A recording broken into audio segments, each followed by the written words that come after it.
Hello friends, welcome to my YouTube channel legal and social awareness. मैं Karim Ahmad Siddiqui advocate एक बार फिर हाजिर हूँ आपके बीच में कानून का एक बहुत ही महत्वपूर्ण एपिसोड लेकर के। इस एपिसोड में मैं इंडियन पेनल कोड के दो महत्वपूर्ण अपराधों के बारे में बात करने जा रहा हूँ। यह दोनों अपराध बहुत ही कन्फ्यूजन क्रिएट करते हैं। देखने और सुनने में दोनों अपराध एक जैसे लगते हैं, जबकि दोनों भिन्न भिन्न अपराध हैं। दोनों अलग अलग धाराओं में डिफाइन किए गए हैं और पनिशमेंट की भी अलग अलग प्रोविजंस दोनों अपराधों के संबंध में आईपीसी में दिए गए हैं। हाँ दोस्तों, आज के इस एपिसोड में बात करने जा रहा हूं बलवा और दंगा के अपराध के बारे में। बलवा यानी राइट और दंगा यानी आफरे। तो दोस्तों जुड़े रहें आखिरी तक। देखते हैं कि इंडियन पेनल कोड की कौन कौन सी धाराएं हैं जिनमें इन दोनों अपराधों को डिफाइन किया गया है और पनिशमेंट क्या है। संपूर्ण जानकारी आज के इस वीडियो में मिलने वाली है। तो देखते हैं कि इस संबंध में कानून क्या कहता है। दोस्तों, इंडियन पेनल कोड के सेक्शन 146 में राइट यानी बलवा को डिफाइन किया गया है। सबसे पहले हम प्रोविजन देखते हैं इंग्लिश और हिंदी में वन बाय वन करके, और इसके बाद फिर दोनों में फर्क क्या है उस पर चर्चा करते हैं। सेक्शन 146 कहता है, व्हेनेवर फोर्स और violence is used by an unlawful assembly और by any member thereof in prosecution of the common object of such assembly, every member of such assembly is guilty of the offense of writing। यानी जब कभी विधि विरुद्ध जमाव या उसके किसी सदस्य द्वारा ऐसे जमाव के समान उद्देश्य को अग्रसर करने में बल या हिंसा का प्रयोग किया जाता है, तब ऐसे जमाव का हर सदस्य बलवा करने के अपराध का दोषी होगा। हाँ दोस्तों, हमने देखा section 146 Indian panel code.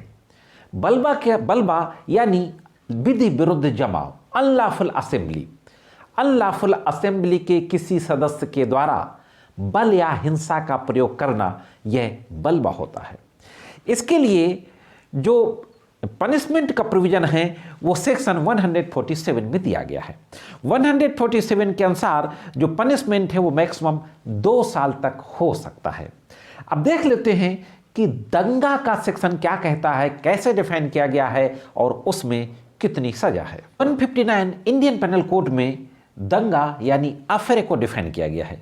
Section 159 कहता है, when 2 or more person by fighting in a public place disturb the public peace they are said to commit any affray। अर्थात जब 2 या अधिक व्यक्ति लोक स्थान में लड़कर लोक शांति में विघ्न डालते हैं, तब यह कहा जाता है कि वो दंगा करते हैं।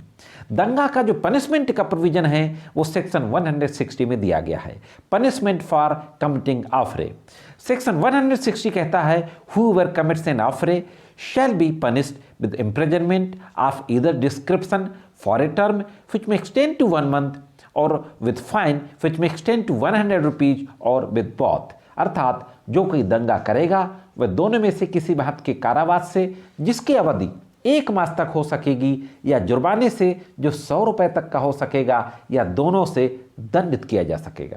हाँ दोस्तों, हमने प्रोविजन देखा, सेक्शन 146 आईपीसी देखा जो राइट को डिफाइन करता है, और हमने सेक्शन 159 आईपीसी देखा जो आफरे यानी दंगा को डिफाइन करता है। अब हम मोटा मोटा दोनों में डिफरेंस, तो जो मुख्य रूप से जो डिफरेंस निकल करके आता है दोनों प्रोविजंस को पढ़ने के बाद बलवा और दंगा में, कि जो बलवा होता है वो प्राइवेट और पब्लिक प्लेस दोनों जगह पर कमिट किया जा सकता है। हाँ दोस्तों, निजी या सार्वजनिक स्थान पर हो सकता है, जबकि दंगा सिर्फ पब्लिक प्लेस सार्वजनिक स्थान पर ही हो सकता है। बलवा के लिए हमने सेक्शन 146 आईपीसी में देखा था कि अनलॉफुल असेंबली का होना जरूरी है। अनलॉफुल असेंबली मतलब कम से कम जो व्यक्तियों की संख्या होगी वो 5 होनी चाहिए, 5 से कम नहीं होना चाहिए, क्योंकि अनलॉफुल असेंबली को क्रिएट करने के लिए 5 लोगों का होना जरूरी होता है। तो बलवा के अपराधों को कमिट करने के लिए 5 लोगों का होना जरूरी होता है, जबकि दंगा के अपराध को कमिट करने के लिए सिर्फ 2 या 2 से अधिक व्यक्ति हो सकते हैं। बलबा में विधि विरुद्ध जमाव का प्रत्येक सदस्य दंड का भागीदार होता है, भले ही उस सदस्य के द्वारा हिंसा और बल का प्रयोग किया गया हो या ना किया गया हो। जबकि दंगा में जो व्यक्ति उसमें भाग लेता है वो ही दंड का भागीदारी होता है। और एक जो महत्वपूर्ण फर्क है बलबा और दंगा में कि बलबा दंगे की अपेक्षा अधिक गंभीर होता है।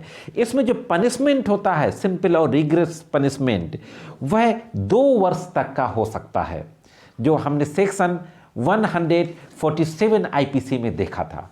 और दंगे में 160 में देखा था कि 1 महीने तक की सजा या 100 रुपए तक का जुर्माना हो सकता है।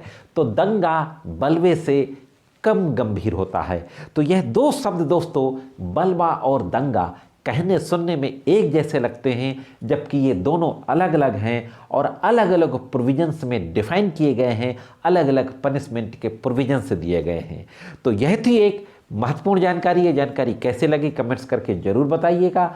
आज के वीडियो में सिर्फ इतना ही, और जाने से पहले ये जरूर कहना चाहूँगा कि अगर अभी तक आपने मेरे चैनल को सब्सक्राइब ना किया हो, चैनल में पहली बार हो और वीडियो को पहली बार देख रहे हो, तो चैनल को सब्सक्राइब करके बेल बटन को हिट कर दें, ऑल पे सेट कर दें, जिससे कि इन फ्यूचर जो वीडियो जो अपलोड होते हैं उसका नोटिफिकेशन आप तक पहुंच सके।